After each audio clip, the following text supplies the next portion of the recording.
안녕하세요. 사연을 부탁해입니다. 오늘의 사연을 소개하겠습니다.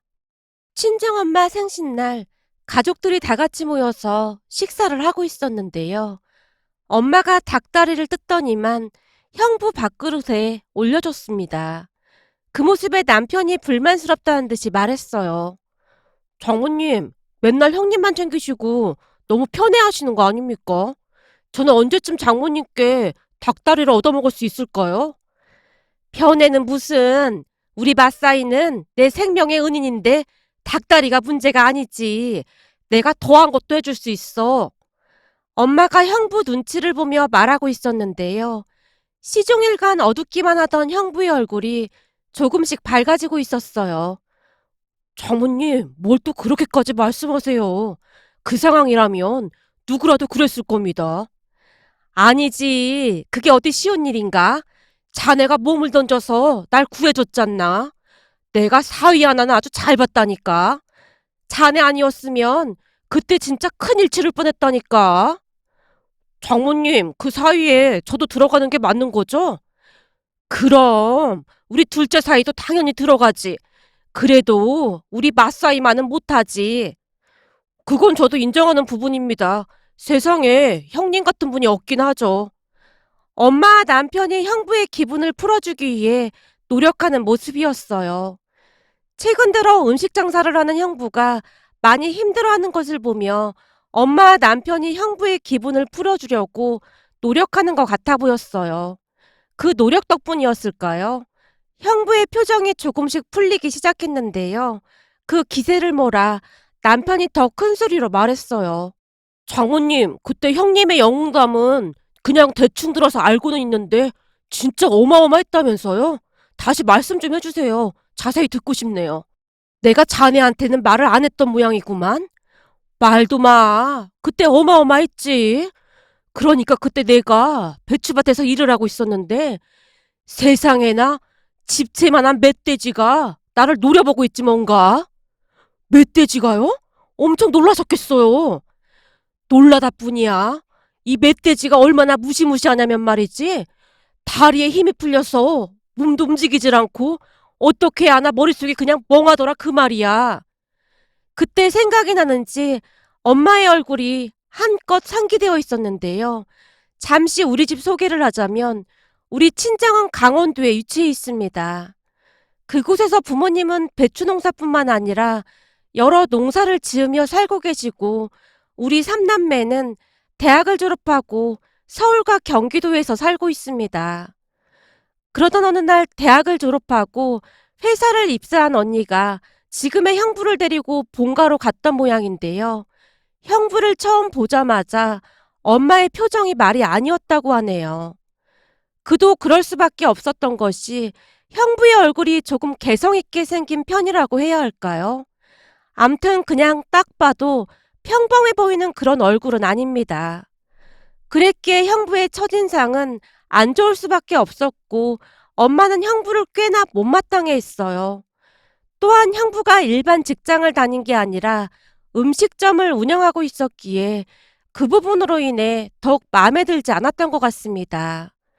돈을 조금만 벌더라도 안정적인 직장이 있는 사람이었으면 하고 바랐다고 했으니까요. 하지만 언니에게 푹 빠진 형부는 매주 강원도 본가에 내려가서 밭일을 도와드릴 정도로 많은 노력을 하곤 했지만 엄마의 마음은 쉽사리 열리지가 않았는데요. 다만 아빠만이 성실한 형부의 모습을 보며 마음에 들어 했어요. 내가 보기엔 사람 성실하고 어디 나무랄 데가 없더구만. 당신은 왜 그렇게 못마땅해 하는 거야? 내가 괜히 그러는 게 아니잖아. 얼굴만 해도 그래. 아니 어떻게 된 게 서울에서 나고 자랐다는 사람이 평생 시골에서 산 당신보다 얼굴이 더 시골 사람 같을 수가 있어. 당신 사람 외모 가지고 그러는 거 아니야. 얼굴이 뭐가 그렇게 중요하다고 그래. 나도 웬만하면 이런 얘기 안 하는데 사실 어디 데리고 다니기 좀 그렇잖아. 그렇긴 뭐가 그래. 내가 볼 때는 다부진 게 아주 좋아 보이기만 하더구만. 그리고 지들이 좋다고 하는데 당신이 중간에서 왜 난리냔 말이야. 내가 얼굴만 가지고 그러는 건 아니잖아. 직업도 그래. 그 음식 장사라는 게 얼마나 힘든 건데 그걸 하고 있다잖아. 나중에 우리 딸까지 식당 일 부려먹을까 봐 그것도 걱정되고 심란하단 말이야. 그렇다고 해도 지 팔자인 걸 어떻게 하겠어. 당신 딸이 좋다고 저러고 있는 걸. 그니까 내가 아주 속이 터진다 그 말이야. 많고 많은 남자 중에 왜 하필 그런 사람을 데리고 와서는. 엄마가 속상한 듯 말을 하다가는 아빠 눈치를 보며 말을 멈췄다고 합니다. 그러던 어느 날 엄마의 마음을 송두리째 흔들고도 남을 만한 기가 막힌 일이 일어났는데요. 그날도 엄마가 배추밭에서 혼자 일을 하고 있었던 모양이었어요. 평소 부지런하기로 소문이 난 엄마였기에 아빠보다 먼저 나가서 배추밭에서 일을 하고 있었다고 하는데요. 잠시 후 형부와 언니가 같이 내려왔고 집에 아무도 없는 걸 확인하고는 형부 혼자 배추밭으로 갔다고 하네요. 그런데 배추밭으로 가서 보니 엄마와 조금 떨어진 곳에 집채만한 멧돼지 한 마리가 엄마와 대치를 하고 있더랍니다.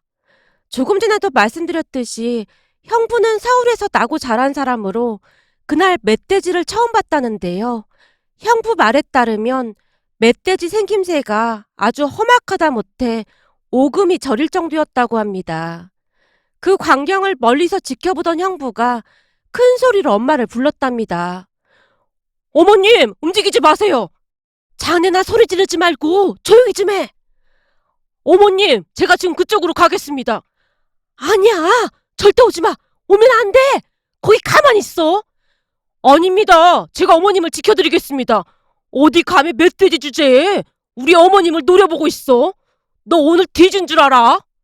그러더니 옆에 있던 작대기를 하나 들더니만 형부가 멧돼지를 향해 돌진했던 모양이었어요. 그런데 형부가 뛰어오는 모습을 멧돼지도 본 모양으로 갑자기 돌변했다고 하네요. 자네 거기 가만히 있으라니까. 일 어째 그래? 이쪽으로 오지 말고 뒤로 톡 껴. 얼른 톡 끼란 말이야. 엄마가 형부에게 소리치면서 멧돼지를 피해 반대편으로 냅다 달리기 시작했답니다.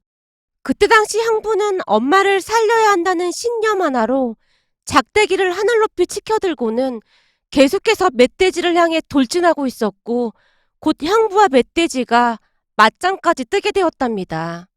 잔뜩 놀란 엄마가 급히 아빠에게 전화를 했고 아빠가 동네 사람들을 데리고 배추밭으로 뛰어왔다는데요. 만약 조금만 늦게 왔더라면 형부에게 큰일이 일어날 수도 있었다고 하네요. 멧돼지를 잘 모르시는 분들이 많겠지만 이 멧돼지가 천하장사보다 힘이 세거든요. 그런 멧돼지를 상대로 형부가 혈투를 벌였으니 목숨을 부지한 게 다행이다 싶을 정도였어요. 엄마 말로는 형부가 멧돼지에 받쳐 하늘 높이 솟구쳤다 떨어지기도 했다는데요. 그 상황에서도 악착같이 작대기를 움켜잡은 채 마구마구 고함을 질러대고 있었다고 하네요. 정말 다행히도 그 절체절명의 순간에 아빠가 동네 분들을 데리고 우르르 몰려가는 바람에 멧돼지도 수에서 밀렸다고 나름의 판단을 했던 것인지 뒤도 안 돌아보고 도망가 버렸다네요. 하지만 그때는 이미 형부의 몰골이 말이 아니었다고 하는데요. 놀란 엄마가 급히 구급차까지 불렀다고 합니다. 옆에서 언니가 놀란 채 발만 동동 구르고 있었고요. 그런데 그 와중에도 구급차에 실리기 직전에 형부가 엄마에게 간절한 한마디를 남겼다는데요. 어머님, 괜찮으세요? 어머님만 무사하시다면 저는 괜찮습니다. 라는 말이었답니다. 그 바람에 엄마가 감동의 눈물을 흘린 채 형부의 손을 꼭 잡아줬고 말이죠. 그 뒤 형부는 병원으로 실려가면서도 어머님, 아무 걱정하지 마십시오. 제가 어머님 곁에서 평생 지켜드리겠습니다. 멧돼지고 호랑이고 더 아부라고 해보세요. 저 박휘동 앞에서는 어림도 없습니다. 어디 감히 우리 어머니를 아저씨 들것 좀 살살 들어주세요. 거기 뼈가 부러진 것 같은데요. 그 뒤 형부는 동네에서 영웅이 되었는데요. 동네 분들이 다들 감탄한 채 칭찬을 했거든요.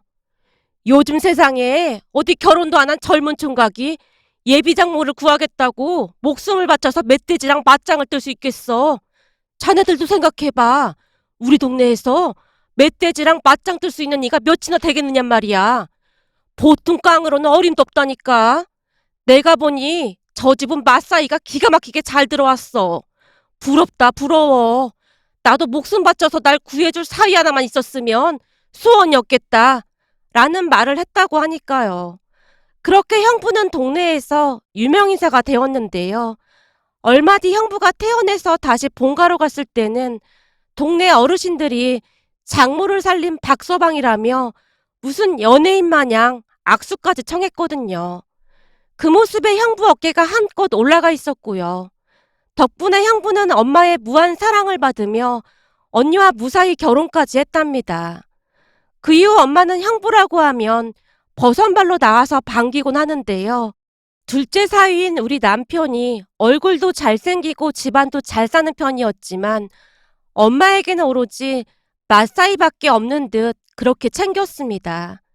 그런데 식당을 운영하는 형부가 점점 어려워지면서 요즘 얼굴에 먹구름만 가득했기에 엄마가 형부의 길을 살려주려고 더욱 노력하는 것 같아 보였어요.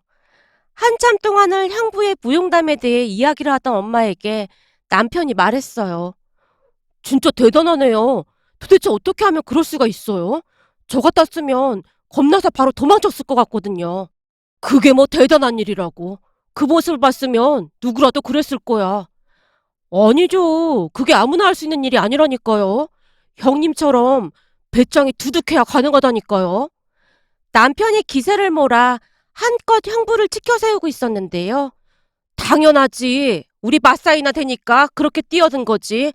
아무나 못하는 거지. 장모님께서 너무 그러시니까 조금 쑥스럽네요. 쑥스럽긴 뭐가 쑥스러워. 아주 자랑스러운 일이지. 자네 그때 영광의 상처도 생겼잖나. 아, 여기 옆구리 상처를 말하시는 거죠? 그때 멧돼지한테 냅다 들려서 공중 부양까지 했으니 그럴 수밖에요. 근데 저는 멧돼지가 그렇게 힘이 센 줄은 꿈에도 몰랐었잖아요. 저를 그냥 냅다 내다 꽂아버리더라고요. 말도 말게. 이 동네에서 멧돼지 안 마주쳐 본 사람이 없는데 그 멧돼지랑 눈만 마주쳐도 오금이 저릴 정도라고 하잖나. 저 위에 김씨 아저씨는 조그마한 멧돼지가 혼자 돌아다녀서 귀엽다고 가까이 갔다가 그 길로 황천길 갈 뻔했잖아. 왜요? 작은 멧돼지도 힘이 엄청 센가 보죠? 그게 아니라 그 작은 멧돼지 근처에는 항상 어미가 같이 있기 마련이거든. 그걸 깜빡하고는 귀엽다고 그랬다가 그날 동네가 발칵 뒤집어지고 난리도 아니었네. 그냥 듣기만 해도 소름이 끼치네요. 그래도 혹시나 다시 그런 일이 생기면 제가 장모님 꼭 지켜드릴게요. 말만이라도 고맙네. 내가 우리 마사이 덕분에 마음이 얼마나 든든한지 모르겠어. 엄마가 입이 닳도록 형부를 칭찬하고 있었는데요. 역시 이래서 집안에 마사이가 잘 들어와야 하나 봅니다. 형님만 봐도 딱 그렇잖아요. 둘째 사이인 저랑은 뭐가 달라도 다르잖아요. 뭘 그렇게까지 말하고 그래. 그런 거 다 필요 없어. 동서처럼 잘 나가는 게 최고인 거지. 형부가 다시 우울 모드가 된 채 중얼거리고 있었는데요. 형님, 사업이야 잘 될 때도 있고 안 될 때도 있는 거죠. 조금 지나면 좋아질 겁니다. 그래도 내 사업이 훨씬 낫죠. 월급쟁이는 쥐꼬리만한 월급에 맨날 지지고 볶고 그렇게 살잖아요. 근데 형님 한창 매출 잘 나올 때는 어마어마했잖아요. 그렇긴 하지. 이 사업이라는 게 운영만 잘 되면 아주 괜찮긴 한데 지금같이 계속 이렇게 어려울 땐 아주 죽을 맛이네. 기다려보세요. 잘 될 겁니다. 그건 그렇고 나중에 멧돼지랑 맞짱 뜨는 방법이나 좀 알려주세요. 저도 멧돼지 만나지 않는다는 보장이 없잖아요. 남편이 형부 눈치를 보며 슬그머니 대화 주제를 바꾸고 있었는데요. 멧돼지 그거는 그냥 뭐 가르쳐줄 것도 없어. 잘 봐봐. 옛날 그 영화 뭐냐. 거기서 말했듯이 무대뽀 정신 이게 딱 필요하다 그 말이야. 멧돼지를 맞닥뜨리면 그냥 멧돼지한테 돌진해. 그럼 멧돼지가 흠칫 놀라겠지.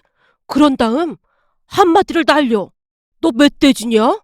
나 박희동이야. 그럼 멧돼지가 당황하겠지. 그 다음 어떻게 하겠어? 멧돼지 긴 송곳니를 잽싸게 딱 잡아. 그리고 그냥 한 방에 팍! 이거면 100이면 100 그냥 끝나. 형부의 말에 가족들 모두 한참을 웃었는데요.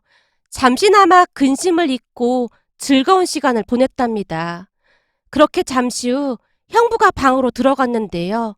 엄마가 우리 남편의 손을 잡아 끌더니만 한쪽 구석으로 가서는 남편에게 조용히 속삭였어요. 고맙네. 오늘 자네 덕분에 그래도 기분이 조금 좋아진 것 같네. 별 말씀을요. 근데 계속 저렇게 형님 식당이 어려우면 어쩌나 걱정이 되네요. 그러게 말일세. 요즘 가게세 내기도 힘들다고 하는 것 같던데 걱정이 이만저만이 아니네. 그래도 시간이 지나면 좀 괜찮아지지 않겠나? 그나저나 내가 복이 많아서 사이 둘 다 이렇게 착하니 얼마나 다행인지 모르겠네. 저 지금 장모님께 칭찬받고 있는 거 맞는 거죠? 칭찬 정도가 아니지. 아주 고맙네. 가족이라는 게 힘들 때 서로 위로해주고 기쁠 때는 같이 기뻐해주고 그러는 게 가족 아니겠나? 그럼요. 장모님도 너무 걱정하지 마세요. 형님 가게도 곧 좋아질 겁니다. 남편이 엄마를 위로하고 있었는데요. 그 모습을 바라보고 있던 언니와 제 눈시울이 붉어져 있었답니다. 우리 시댁은 꽤 부잣집으로 남편은 돈 걱정 없이 사는 그런 사람입니다. 그랬기에 혹여나 시골 출신인 우리 부모님에게 함부로 하는 건 아닌가 걱정을 하기도 했는데요. 다행히 남편은 인성이 바른 사람으로 우리 가족들과도 금방 친해졌어요. 거기다 눈치도 빠르고 배려심도 많은 편이라 가족 모두 남편이 부자라는 것을 잊고 지낼 정도랍니다. 그런 모든 것을 시부모님께 보고 배운 듯 했는데요. 시부모님 또한 인자하시고 배려심이 많은 그런 분들이시거든요. 그랬기에 시댁 가족들에게 항상 감사한 마음뿐이랍니다. 그날 밤늦게 엄마랑 언니랑 이런저런 이야기를 하다가 잠이 들었고 다음날 다시 집으로 올라가던 중에 제가 남편에게 조용히 말했어요. 여보, 정말 고마워. 고맙다니, 갑자기 그게 무슨 말이야? 아까 엄마가 나한테 다 말해줬어. 당신이 엄마한테 형부 주라고 돈을 드렸다면서? 내가 절대 아무한테도 말하지 말라고 당부드렸었는데 그걸 당신한테 말한 거야? 아니, 엄마가 언니한테 귀뜸을 한 모양이더라고. 그래서 언니가 아까 당신한테 고맙다고 전해달라고 했어. 그럼 그걸 처형한테 말씀하신 거야? 절대 말하지 말라고 신신당부를 드렸는데. 형부한테는 말 안 했지만 언니는 알고 있어야 할 것 같아서 말한 모양이야. 제가 남편에게 고마운 마음을 담아 말했는데요. 남편이 제게 다시 신신당부를 했어요. 여보, 그 돈 말이야. 절대 형님 귀에 들어가면 안 돼. 그게 은근 자존심 상하는 일일 수도 있거든. 그니까 장모님이랑 처형한테 절대 말 조심하라고 해. 걱정 마. 우리도 그 정도는 알고 있어. 근데 그런 큰 돈을 언제 챙겨온 거야? 주변에 보니 요즘 다들 사업 어렵다고 하더라고. 그리고 그렇게 큰 돈도 아닌데 뭐. 요즘 경기가 그래서 그런 거지. 나중에 풀리면 잘 될 거야. 가족인데 어려울 때 서로 도와야 하는 거잖아. 우리가 어렵다고 했으면 형님도 바로 도와주셨을 거야. 그러니까 너무 맘 쓰지 마. 남편이 대수롭지 않게 말하고 있었어요. 그렇게 시간이 지나 다행히도 형부 가게가 다시 좋아지기 시작했고 형부도 다시 활기를 되찾았는데요. 어느 날은 우리 집에 찾아와서 남편에게 돈을 갚기도 했습니다. 동서, 정말 고마웠어. 이 돈 말이야. 정말 잘 썼어. 그때 우리 진짜 힘들었었는데 동서가 도와줘서 숨통이 튀었었거든. 형님한테 절대 말하지 말라고 했었는데 사실 나도 나중에 알았어. 처음에는 장모님께서 도와주신 걸로만 알았는데 나중에 우리 집사람이 말하더라고. 내가 자네 볼 면목이 없네. 형님, 무슨 그런 말씀을 하세요. 만약 우리가 힘들다고 하면 형님은 저 모른 척 할 겁니까?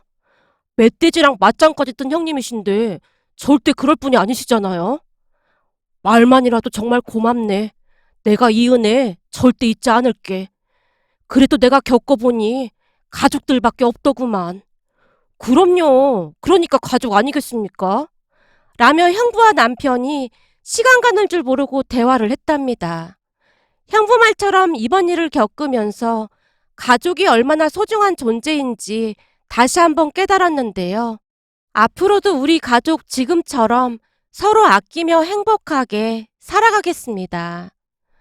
오늘의 사연은 여기까지였습니다.